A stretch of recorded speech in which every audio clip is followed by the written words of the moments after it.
Good afternoon. As Lucy said, my name is Charlotte Cowden. I'm the Marketing Director and Head of the Theater Management Program for the Department of Theater at the University of Evansville. And it is my honor to introduce this fabulous new video today. Just so that you're aware, the Arts Council of Southwestern Indiana gave us a grant this year which provided 1,200 free tickets for Vanderburgh County High School students to come and see production of Romeo and Juliet. So the week of April 15th through the 18th, we are hosting, actually, because we also then have 2 schools from Illinois coming. We have Knox County, we've got Warwick County, Posey County, Gibson County. So we're going to have 1,842 high school students coming to see Romeo and Juliet, 9 a.m. performances the week of April 15th through the 18th. And in addition to that, and as part of that grant, it included an online study guide. And so we decided we would do this, we would go the whole video route. And Joe Atkinson, and I know David worked on the video as well, so we really appreciate their work from UE on this video. And it will go to all of the high school teachers so that they can use that to prep students. It's mainly high school freshmen. Romeo and Juliet is part of the curriculum. And so mainly high school freshmen that will view the video, but it will be online for any teacher to use across the country, actually, that's even studying Romeo and Juliet. Ours is pretty specific to our production, but I'm sure that we will get uses. And so we'll also then, so it's on YouTube now and you can pull it up under University of Evansville, Romeo and Juliet. So please enjoy the video. And afterwards we'll do a Q&A with the director, John David Lutz. Thank you. Romeo and Juliet is the classic love story. I think it's one of the most universal plays that Shakespeare wrote. The themes in it are very alive and very new. It has that kind of universal appeal. It's a very simple story. The idea of love is pretty universal, and the idea of betrayal. So I think it's easily transposed into any generation or any time period.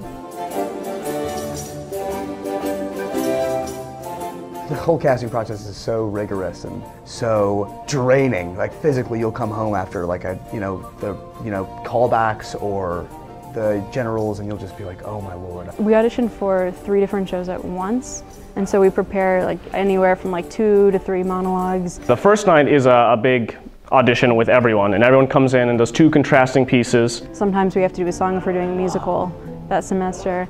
And then we have like a time frame and we have certain restrictions. Like for this one, of course, one of them had to be a Shakespeare piece. And then we go up on stage in front of the directors and their stage managers and the assistant director and anyone who wants to sit in and watch the auditions. And we perform our pieces. Do you know what he said?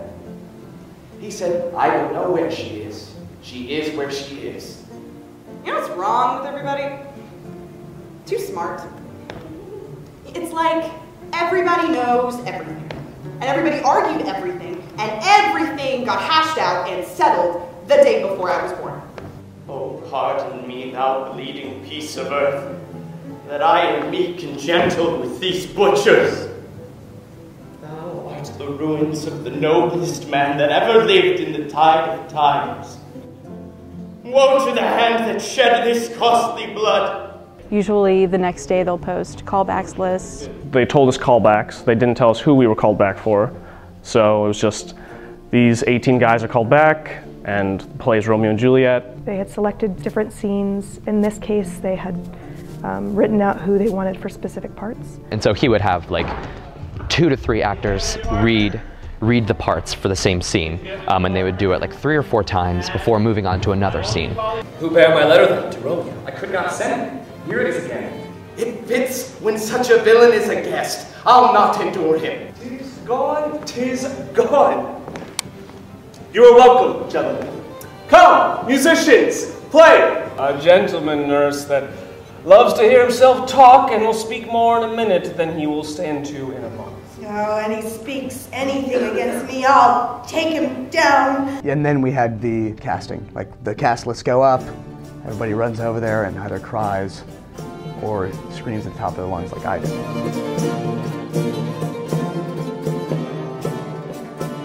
Christy Award, who's the vocal coach, is hugely responsible for me feeling just like even remotely comfortable doing this. I've had one-on-one meetings with Christia, and we have gone through every single line that I say in the show.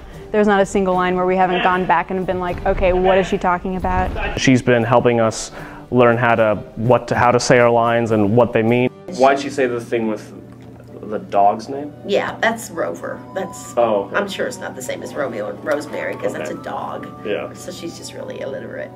Oh, okay. And so she doesn't believe you when you tell her, my name starts with an R. Oh, no.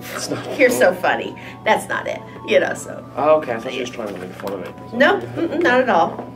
There is a specific way of doing Shakespearean works in terms of punching the verbs and making sure that you're not focusing on pronouns. So we would go through all of that and making sure that it made sense and making sure that we were comfortable with the dialogue. You know, Shakespeare wrote the way that we talk, and now I understand that. She's really great to spitball ideas off of, so if she has one idea and you have another idea, you can look them up together and find out some way to make sense of Shakespeare, because sometimes things don't make sense. It's also good because she has the power to cut things if it's impossible to make it make sense. Page 109, there's an actual cut. It's lines 77 through 79. I must another way through to when it is dark. Cutting Shakespeare there's actually quite a long history of cutting Shakespeare. Very, very, very rarely is a Shakespeare play done with the text verbatim. The cutting is definitely necessary, because if it wasn't, we'd have a 3-hour play and everyone would fall asleep and no one would hear me say all my lines, and that would suck. It's interesting because a lot of lines, even lines that I really liked, have been cut. When you cut lines out of Shakespeare, and I don't know how you all did it, but I put a little box around what's cut and put a big X through it, but I can read what we cut. And I want you all to read what we've cut, because the whole play is here. We're going to perform the whole play's story. So the words that Shakespeare wrote, we're not going to say them all, but we're going to play them all. That's one of the things that we think about as we're cutting the text. Is this something that an actor can convey? Before Romeo goes into the tomb, he has a scene with Balthazar, his servant, and he tells Balthazar to leave and then pays him and says thank you and asks him to leave. And he's in a very emotional, unstable set. And there's a line that I really loved that was basically, he says to Balthazar, if you come here, I'm going to rip you apart and I'm going to tear you new and I'm just going to kill you, essentially. And even though that line is cut, it's my job as the actor and as Romeo to still be able to present that emotional state without the lines.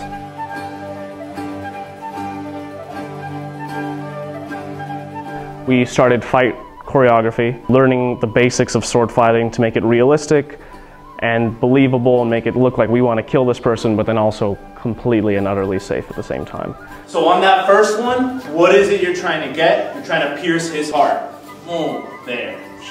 What is it that you're trying to get after you get him out of the way? Diego's a former student of ours. He graduated in 2006, and since his time here, where he did delve into combat and went to some workshops in the summers, he's been after me to come back and do a number of things, not only in the combat area, but also in the movement area, and it just seemed right that he was the guy to bring in. As the fight director, my role is to make sure that the fight moments in Romeo and Juliet, that those moments are safe, so that the actors can reproduce that movement and tell that story the exact same each night. And first thrust, slow.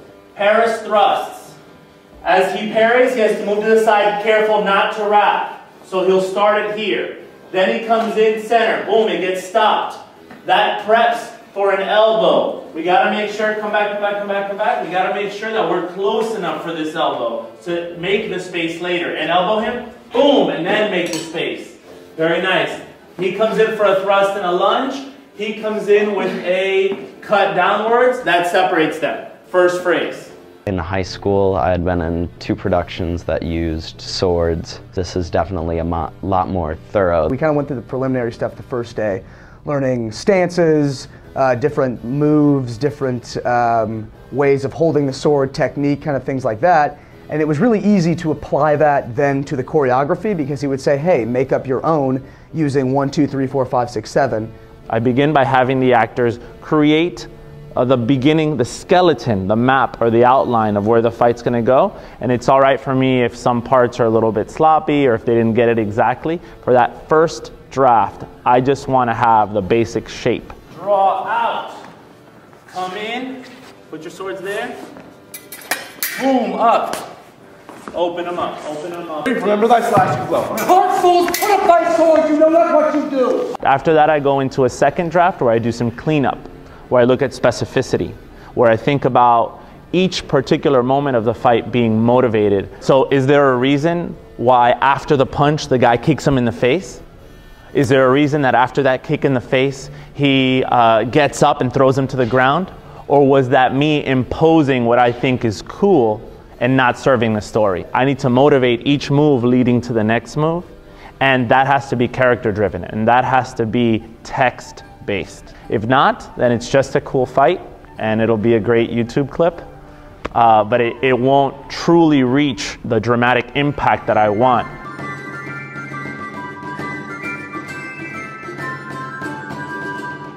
I'm a scenic designer, and so my job is to create the world that Shakespeare has hinted at. That includes conversations with the director, and then collaboration with the lighting designer and the costume designer for color, and then you give that entire packet to the technical director.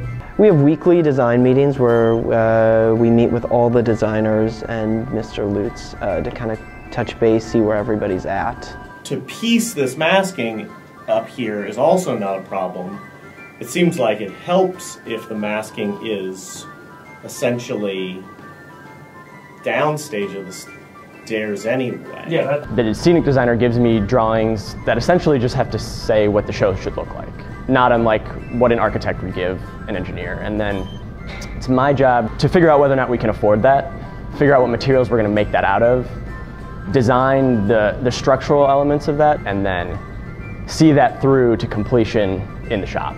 I actually started off with, Lutz wanted platforms that were in the house. That's kind of what he said at the beginning of our meetings. One of the things that I had seen in this play is that the fighting and the early part of the play takes place in the streets of Verona, and they fight in the streets, which means they're fighting somewhat in the aisles of Shanklin Theater. There's these giant platforms that have steps leading up to them that are extending into the audience. They kind of sit just kind of in the sections of the seats. We have covered some seats, and both upstage and downstage. There's all these fights that are going to be blocked on them, so there's a lot of lateral movement, a lot of people running and stopping quickly and different things like that. So I'm needing to do a lot more thinking about actual structural integrity. So I actually kind of started with the opening fight scene. The street scenes kind of exist in all of Verona, and so the entire set is part of the street scenes. And then kind of went to the balcony and then the tomb.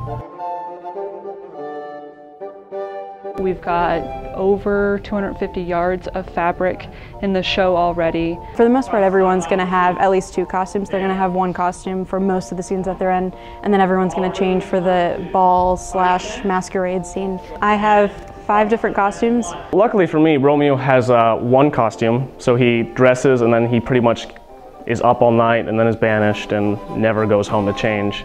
He was too plain for being Romeo in Romeo and Juliet, and the lighter values will bring him like into focus most of the time.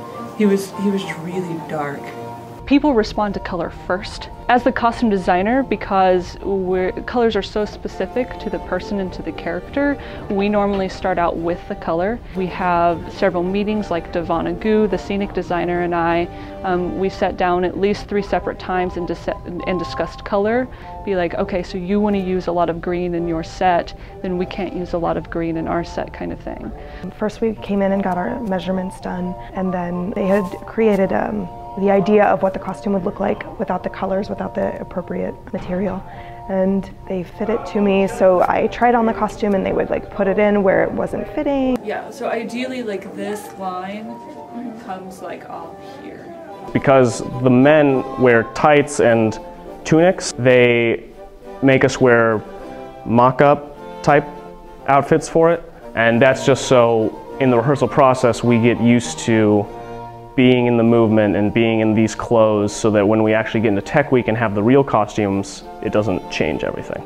As the costumes develop into real fabric and they start seeing the actualized things and they start have fittings in their real stuff, I always like to keep a really open conversation between the actors, and as they're developing their character, I want to make sure that what I've deduced from their character, from their script, is still along that line. They're very conscious about all that stuff. They're, okay, can you do all of your sword moves and stuff in this costume? And you'll be up there for a fitting, having a sword fight in the air, just to make sure that, you can move your arm up there if you need to and stuff. I'm also being wigged for the show, which is really exciting.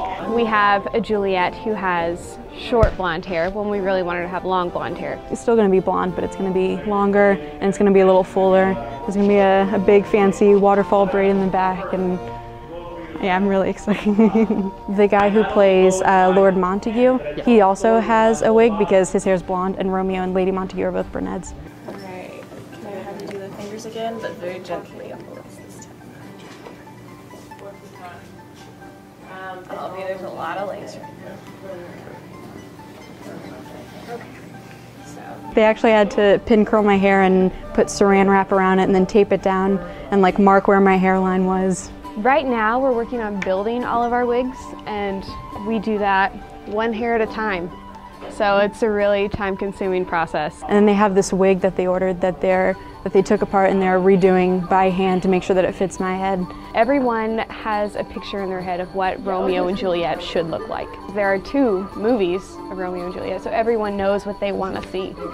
So hopefully we can provide something that is something that people want to see, but is still creative and not what they've seen before. Romeo and Juliet's a play that's done in a lot of different ways, and this time I hope when you see Romeo and Juliet that you'll understand and hear every word the actors say.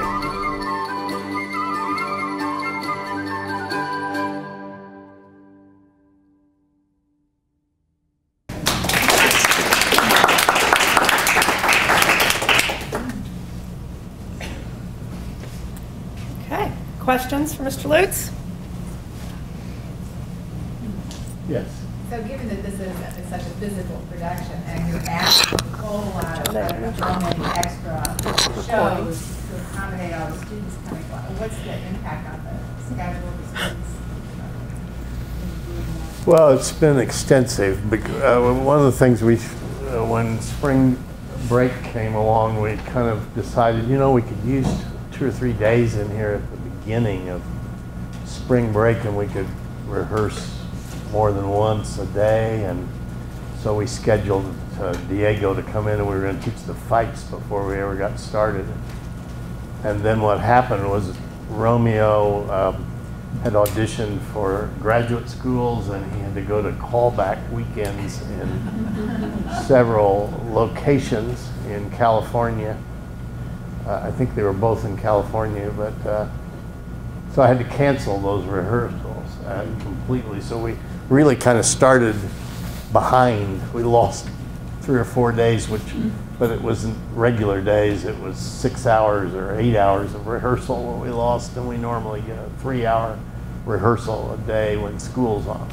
So that put us behind at the beginning. We still started with the fights, and we spent a lot of time on those because it's pretty intricate, although they learn pretty quickly how to do it, to get it consistent and to get it as safe as we possibly can. And in fact, one of the things we do with the fights, not every day, but close to every day, we have a fight rehearsal where they do a fight 3 times. They'll do it at slow motion speed, and then they'll do it at half speed, and then they'll do it at performance speed even before we actually do the rehearsal. And that will happen when we're in performance as well. So they'll come to the theater and start their makeup and that kind of thing, and then they'll do a fight rehearsal for about an hour, and then they'll finish their makeup and costumes, and then they'll do the play. So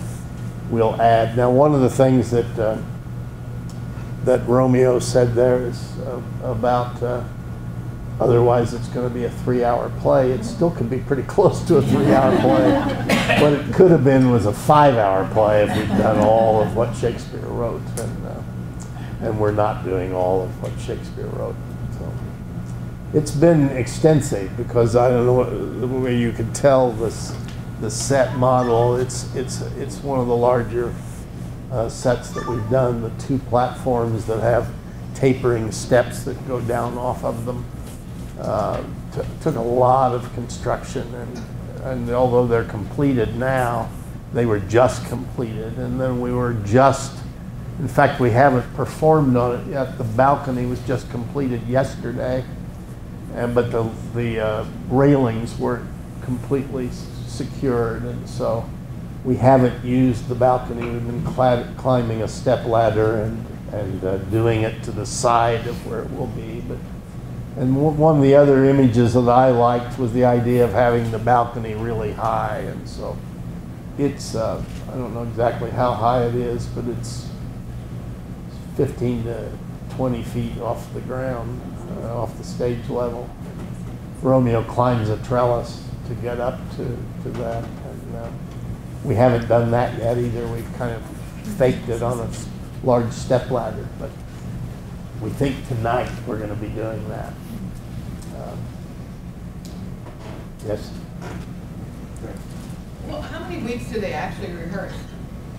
Well, because they started at the beginning of the semester, we have the auditions the first day of class for the semester, and we rehearse, or I'm sorry, we do the auditions that they showed there for all of the productions, all 3 of the productions for that semester. So not only were we casting Romeo and Juliet, but we were casting the Heidi Chronicles and Crimes of the Heart at the same time. And so it takes 3 or 4 days to make that happen. And once we've completed that, even though Romeo and Juliet is the last play of the year, we go into rehearsal doing text work where we saw Christia Ward working with the students on the text. And Diane Brewer and Christia Ward and myself began in the summer going through the script and cutting things. And in fact, we cut things last night that we found this worth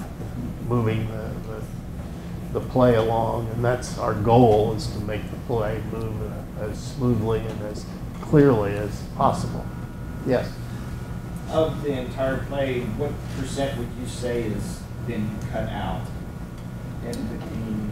Well, Shakespeare wrote in 5 acts, and you know, I'd say a third of it's cut,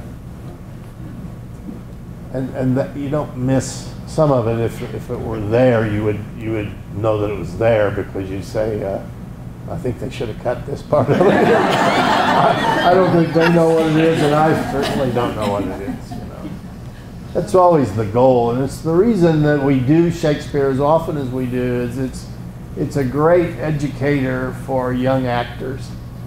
It really requires that they have clear understanding about the meaning of the text and about how to communicate those words. You know, there'll be people who, in fact, there's at least one in the room here that I know doesn't love Shakespeare.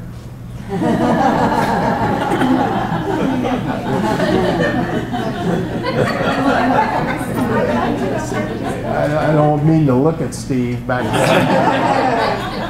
It is someone that I know pretty well. But it is the goal, you know, to tell the story. And part of telling the story is beyond the words, although the words, the text is the most important thing in any play.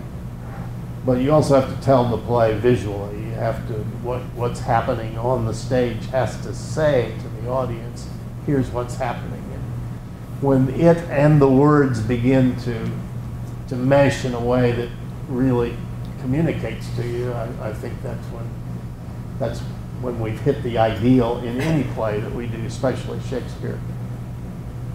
Yes? You have described that cutting process of it is really intriguing. You described the process that's a custom cut. That is, you working with your people have gone through and created a version of Romeo and Juliet that's uniquely ours because your cuts may not be the same as somebody else's. Right. Did you consider, or I don't even know if other productions have published the version that they use, did you consider, can you kind of use somebody else's? Yeah, you can, but you probably have to know the individual or know of a particular version. The published versions are, I believe, I'm not totally knowledgeable on this, but I believe that every published version you would find might vary a little bit, but they're going to be the complete work. And what I like to do is we like to not only, cutting's not really the only thing that we do. Substituting words frequently is what we do. Because a word back in Shakespeare's day will mean something different today. The word might be a clear word that we all understand, but it meant something different then, and so it misleads us by having, especially a verb or a noun that is just blatantly a word that we all hear all the time, but it means something completely different. We've got to get that out of there. We've got to change that. And I use the Folger edition, a little paperback version you can buy in any good bookstore somewhere. In fact, in Evansville, we can go out and buy one from this. And what I like about it is it has the text on the right-hand page, and then on the left-hand page it has a glossary so that you can look at a line, because lines are numbered in Shakespeare, and you say line 70, and you look over here, and I don't understand what that word actually means here, and over here it might just have the word and then one other word that it means, and frequently we're just taking that word and putting it in the place of the word Shakespeare used, which makes things even clearer. Yes, sir. Along that line, and being a friend of Steve's, You support his feeling about Shakespeare? Well, I reserve judgment until I see the goodness of your production. But along that line, when you're talking about substituting words, where does that stop relative to, the integrity of the text? Yeah, how much? Well, one of the things that I learned really early is that when you direct a play, or if you act in it, or you're a designer or anything else, that you have three obligations. You have an obligation to the playwright to do what the playwright intended that play to do, and you have an obligation to the audience you're playing it for, because if they came to see the play, they want to understand the play as best they can, and so you want to meet both obligations. And if you forget one and decide you're going to set Shakespeare in some contemporary setting that doesn't relate at all, or you do what I did the first time I did the play, I cut everything after Romeo and Juliet dies. I just got rid of everything after that because I thought it was dull and boring. So the purists, the Shakespearean purists, say, how could you cut the last part of that? I gave him some arrogant answer of my youth at that time, actually I was trying to stage part of that last night, and I thought, no wonder I cut this back in the But we feel in this production that we need to tie it up at the end, and basically there's a moral in many ways, and these two heads of households who are the fathers shake hands, and they don't all live happily ever after. I don't mean that with two dead young people there on the stage, but we feel like it has to be there. So there are a number of ways that you go about it, and then the third obligation, I should say, that is to the artists that you work with. You want to be able to have Shakespeare's work and the audience become one with the performer, or the performer become one with Shakespeare's words and the audience. And if you keep those obligations always in mind, regardless of whose play you're doing, you'll find that they begin to work for each other and make everything happen. One of the things that you also learn early is that I may be wrong on percentages. Charlotte knows I'm not great on percentages. I just guess, but I think I'm close on this, that when you see a play, regardless of what it is, Neil Simon or Shakespeare or a Greek tragedy or a musical, you know, you only really hear 40% of what they're saying, even if they say every single word perfect. And that's the reason that I believe that also that you have to marry the words and the actions. And if they don't, if they begin to fight each other, you know, if somebody's really angry in the text, but they're saying it all with a smile and they're not angry, acting at all, and it's totally the opposite of that. It kind of leads you in the wrong direction. But if they support what the words say, if it shows you really, well, he's angry here, he's so angry, he's violent here, and he's saying things like Hamlet says some ridiculous stream of curse words that you don't even know are curse words if you just say them, you know. I don't remember what they are or nothing, but they're all a whole lot of things.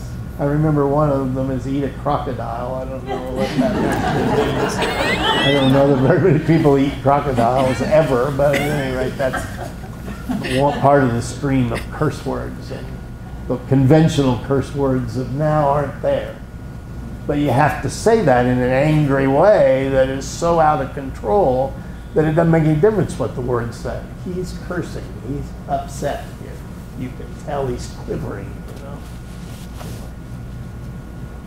It's like a senior level acting class in here all of a sudden. Oh, yes. Are we about out of time, Miss Lucy? Do we have any last questions or anything? Has everyone filled out a piece of paper for her drawing for tickets? George. George, did you put her drawings? Thank you very much.